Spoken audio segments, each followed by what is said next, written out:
Hey, I'm Ralph from JestaThaRogue.com. This is going to be a solo playthrough of Dwar7s Winter. This is the rule book because I've got the front cover of the box. It is holding all the miniatures, all the monsters for this game. So this game arrived on Kickstarter very recently. I've learned the rules, I've set it up, I'm ready to go. So this is the board. You can see the big castle walls around the outside. You've got all these different regions in the middle. And this right here is the village. This is the village you're going to be protecting. And monsters are going to appear on the board. They look like this. So here is a dragony thing, for example.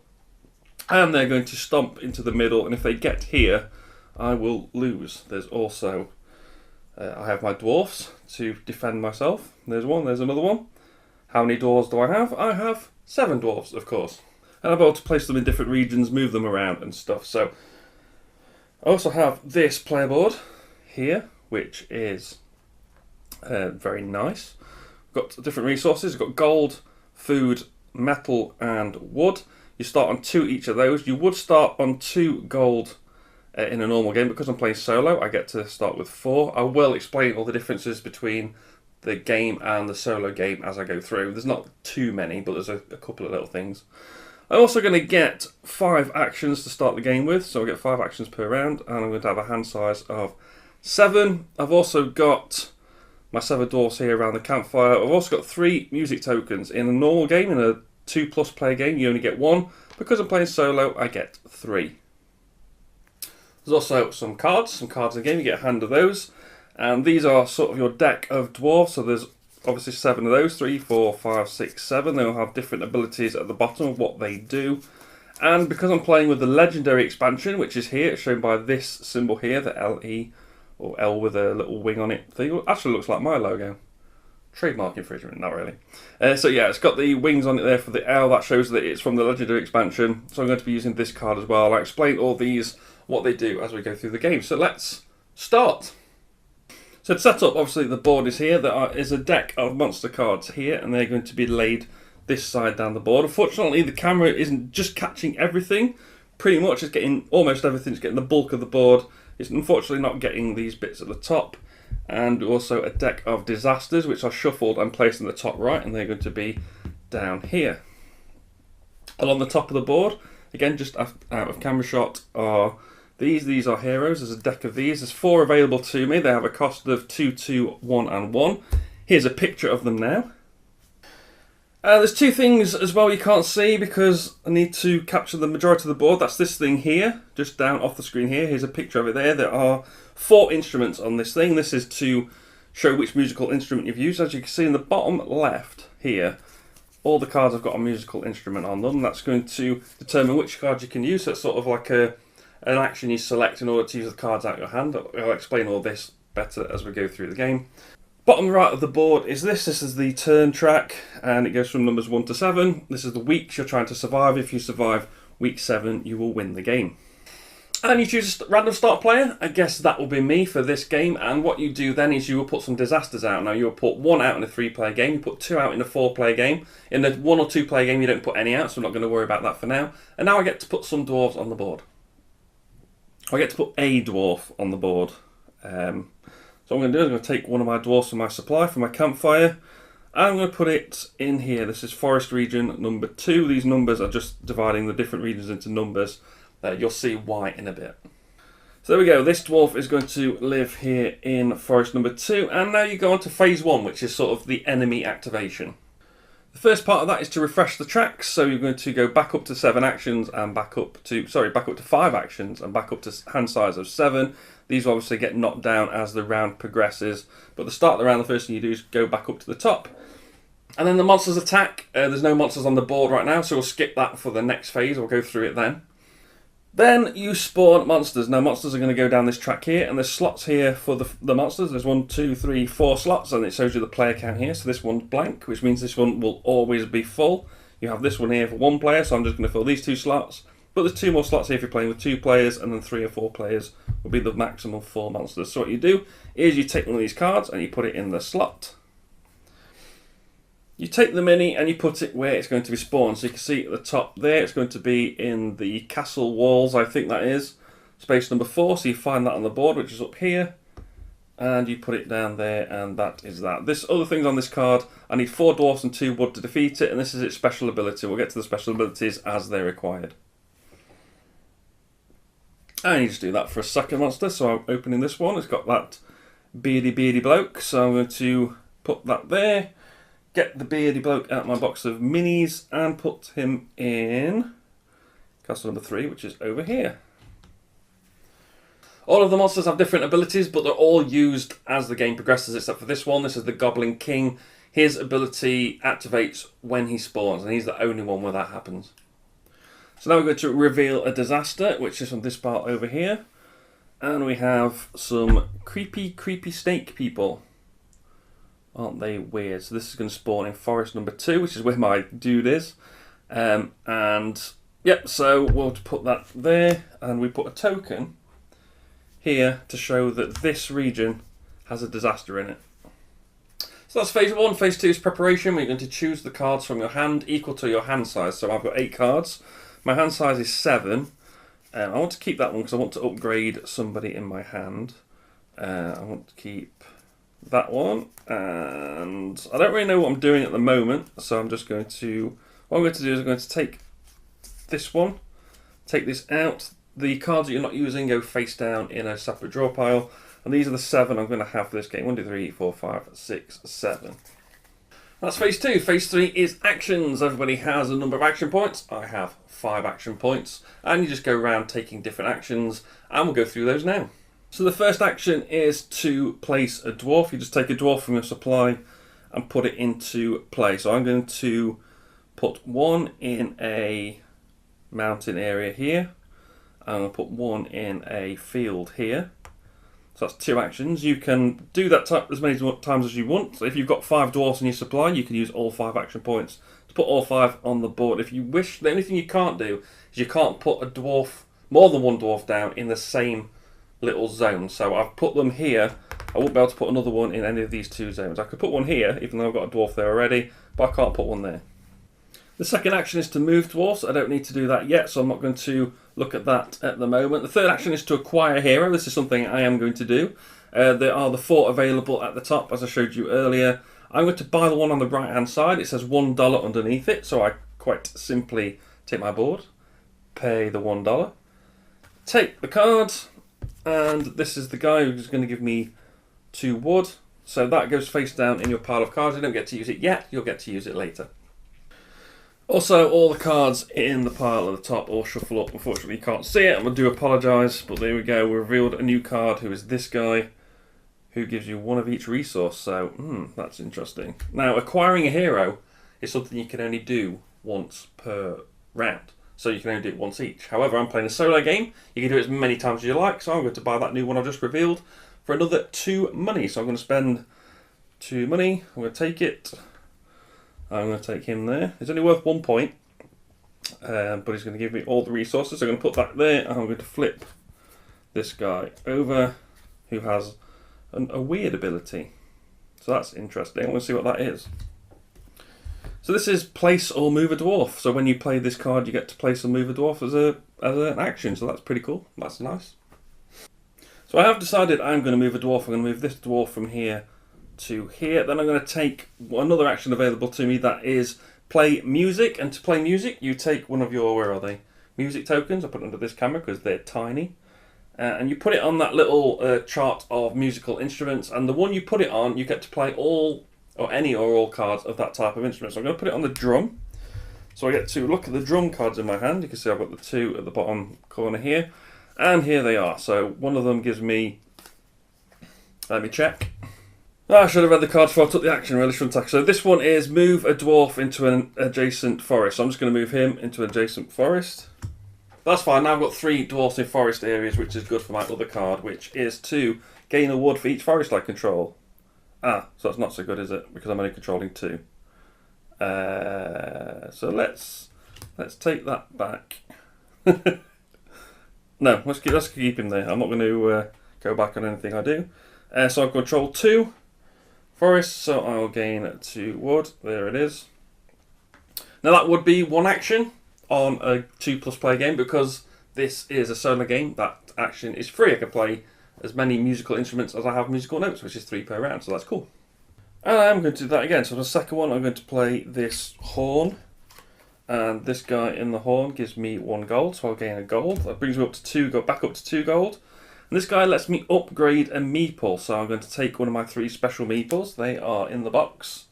They are here. These are slightly different to the ones in play. You could tell because they've got a circle border, whereas the special ones have got a octagonal base. So I'm going to upgrade one of those. You can see them on the back of the book here. So we've got the Ice Warrior, counts as 2 dwarfs for the purposes of defeating monsters. The Earth Guardian, if he's in a disaster zone, you pay 1 less resource to overcome it. The Thunder King, placing your king on the game board from your player board is a free action. So I'm going to take the Thunder King. So the dwarf that you replace goes back in the box, out of the way, and he goes onto the player board. But as a free action, because I can, I'm going to put him into play.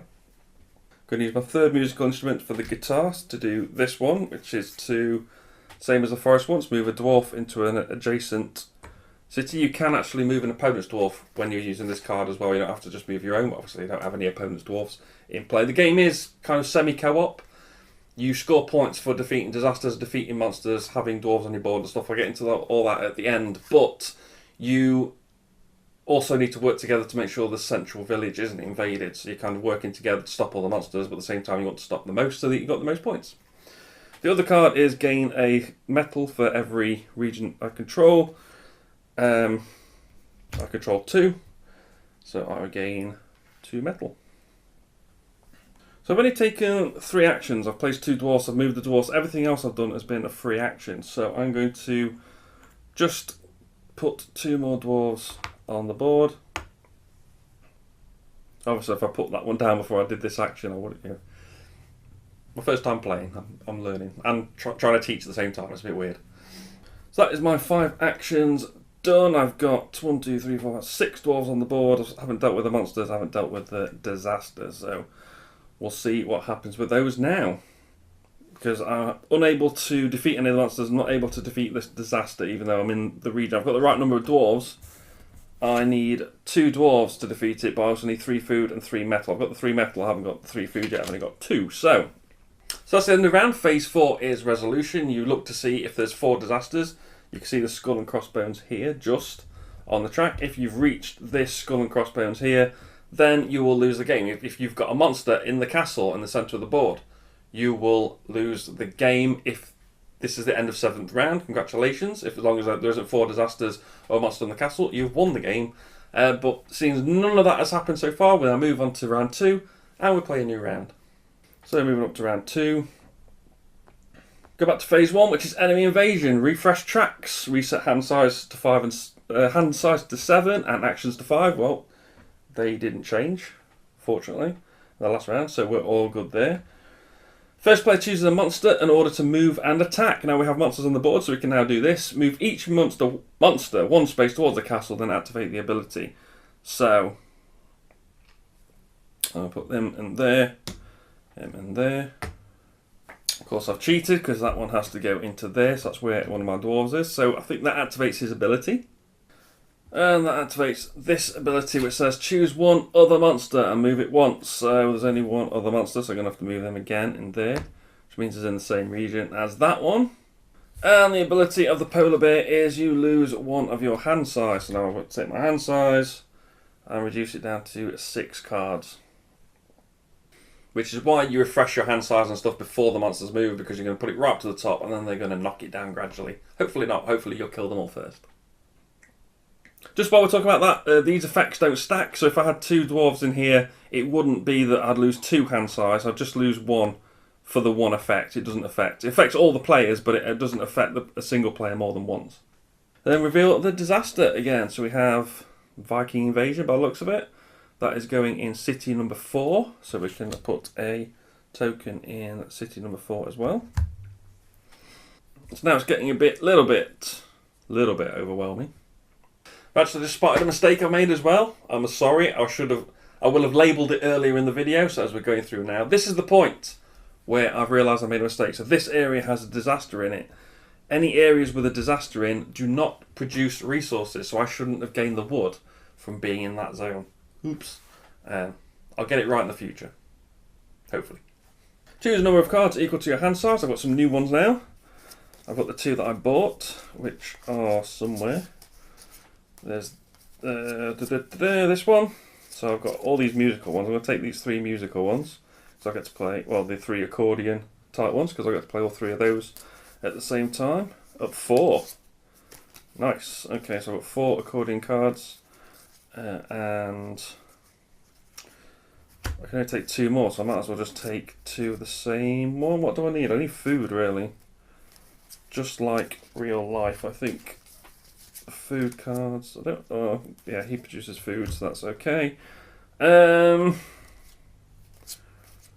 guess I'll take the metal one.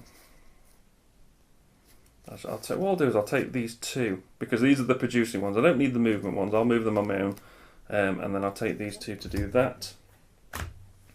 Get my music tokens back. One thing I didn't mention about the music tokens: when you place a music token on an instrument, not only do you get to play all the cards you have in your hand of that type, but then in player order, everybody else does as well. So it goes around the table when you place your music notes. So you've only got 1 each, but in a 4-player game, hopefully you're going to take up all 4 different musics. Maybe. Should have said instruments instead of musics. Never mind. Okay, so back to having 5 actions. There's nothing to track your actions with, so I'm just using 5 disaster tokens. Hopefully there aren't enough disasters in the game that I run out of having enough tokens to be able to track my actions with. So let's go. What do I need to do? I need food and steel, food and metal. I need metal, wood and food. I need metal, wood and food. And I need wood and wood. Okay. I need wood, but there's a disaster in where I need wood, and I need to get food to solve that disaster. So can I do that? Can I solve this disaster to allow me to get wood to be able to kill monsters? Because I'm worried about how close this guy is to the castle already. So play my accordion straight away. Do that. Let's do that.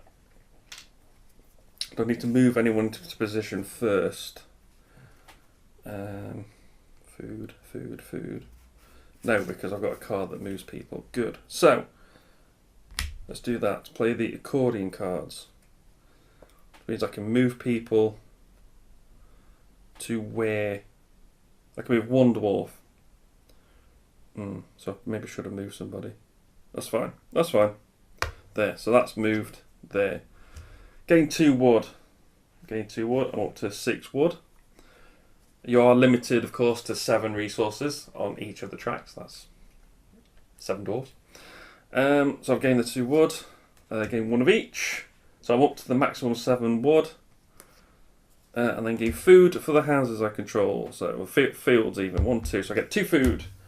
So that is 2 food. So now, no gold, 4 food, 5 food, 5 metal, 7 wood. Okay. What shall I do next?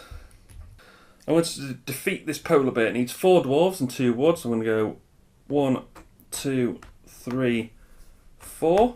I'm going to spend 2 wood because I have the dwarves in place. Now, this is always a free action. 1 player, however many players. Defeating a monster and completing a disaster, or defeating a disaster, or solving a disaster, whatever the terminology is. That's a free action for everyone. So we're going to return these dwarves to the supply, including the king. I'm sure he's going to come back out very soon. We get rid of this polar bear. Gone. And we get to keep this card. It's worth 3 points at the end of the game. We get to put that face down in my little score pile over there. Phew. While we're on a roll solving things, this requires 2 dwarves. There's 2 dwarves in the region. It needs 3 food and 3 metal. So we'll go 1, 2, 3, 1, 2, 3. And again, as a free action, return the dwarves, resolve this, and this goes in my score pile against worth 3 points at the end of the game. You also gain the gold listed on the card, so I'm going to gain 2 gold, which is good because I ran out, spent it all early. So I've used 3 action points to move 3 dwarves to defeat that polar bear, so I've got 2 action points left. Not very many. So I'm going to put my king out as a free action. My king is going to go Where can the king go? King can go here. As an action, I'm going to put a dwarf here. As a free action, in a solo game, I'm going to use the guitar or lute cards. So that's going to give me metal for every mountain region I control, which is 2. So that gives me 2 more metal. This takes me back up to 4. There's another free action, because I'm playing a solo game. I'm going to spend 2 money. I'm going to buy this card, the one that gives me either a free move or a free placement. So I'm going to put him in there. Reveal the top card of the deck, which is this guy, gives you a wood or a metal. So there he goes. And now you kind of see I'm sort of repeating the actions. So we've been through moving, been through defeating a monster, we've defeated a disaster. We've played cards from all the different cards and gained resources from stuff, sometimes correctly, sometimes incorrectly, but only the once, so that's okay, possibly.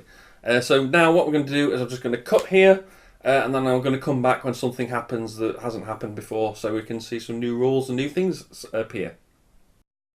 Alright, we are back. It is round 4, which is 2 rounds later, and check this out. So we have this guy is in the castle. Now, fortunately, you don't lose the game until the end of the round. So, although he's in the castle at the moment, I don't lose unless he's still there at the end. And then this guy's here as well. I think I'm not going to last much longer. I've also got 3 disasters out. So, if I need to get rid of a disaster and at least a monster and another monster. So I can at least get rid of this guy. So I'm going to spend 2 actions to move. So I've got the 5 monsters required. I'm going to use 1 of each resource because that's what he needs. 5 dwarves, 1 of each resource. He's dead, which is good. But unfortunately, for me anyway, I lose nearly all of my dwarves off the board. So yeah. I've still got to get rid of the disasters and things. So anyway, we can sort that out. We can put the king. Which one of these can I get rid of? Can I get rid of all 3? Or can I only do 1? So I can. Which one requires the fewest number of dwarves is what I'm looking at. So this one requires 2. This one requires 2. That one is here. Should be there. I think I've got the tokens mixed up. So that one should be there, that one should be there, and that one's here. That token shouldn't be there. Okay, so I've already got a dwarf there, which is good. So as my free action, I can place the king. Then as a free action, I can get rid of these 2. 1 metal, 2 wood, and 1 food. To get rid of this one. So that's 1 down, which is good. And I also get 2 gold as well, which is excellent because I didn't have any. So you can see I have 2 gold, 1 food, 5 metal and 4 wood. So I need some food from somewhere. There isn't any cards that produce it available to me at the moment, which is not good. But it is looking a bit better. I've only got 2 disasters left. I've only got 1 monster left, even though he is close to the castle. I've got 3 actions left this round, so I'll continue to play and see what happens. Okay, as you can see from the board, I kind of got out of the trouble. I defeated the things, I defeated some other disasters and stuff, and we're in the 7th round, the last round. Bit of an anticlimax because I know that I can't lose. It's just a case now of trying to maximise my points, which is what I'm going to do now, and then we'll come back and we'll go through final scoring. As you can see, the board is empty except for these 2 disasters and this 1 polar bear.